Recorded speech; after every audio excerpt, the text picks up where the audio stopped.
This is a Mona Lavender plant, and today I'm going to be taking some clippings so that I can make more plants. I've had this plant now for 2 years, and what I do is I take clippings from it so that I can overwinter it and then replant them again for the following year. I'm going to open it up a little bit to show you. See right there where there's like two sets of branches already. So what I'm going to do is I'm going to take this one right here, take it down to where those two little nodes meet, and that's where I'm going to take my clipping at, right here.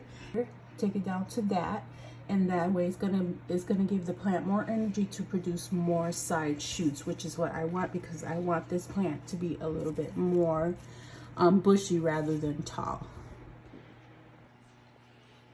All right, so this is where I'm going to take my clipping from, right here.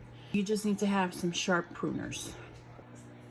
All right, so this is what the plant looks like now after I took the clippings. I left these two right here on them just because I didn't want to stress the plant too much. So I left these two here. Once it bushes out a little bit more, I'll remove these two. For right now, I got 5 clippings from this one little plant. It looks like this.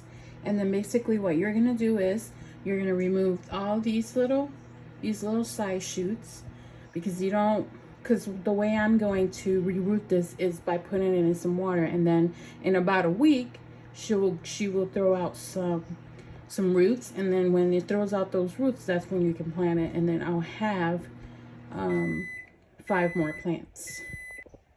The next thing you're gonna do after you take out all of the bottom leaves, this is what it should look like. You can take out more if you want, but I decided just to leave it there. And then basically what you do is you just put it in a little bit of water, in a glass of water.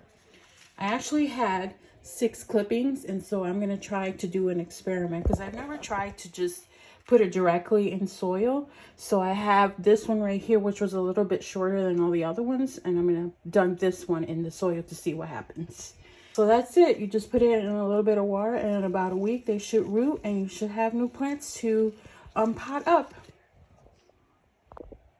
You want to put your cuttings in the water, and then after you put your cuttings in the water, you put it in a spot where it's not going to get direct sun. And this is where I have the other one. I just put this one directly in the soil. I'm just going to water it in slightly, and we'll see if it roots in by itself without me having to soak it in water.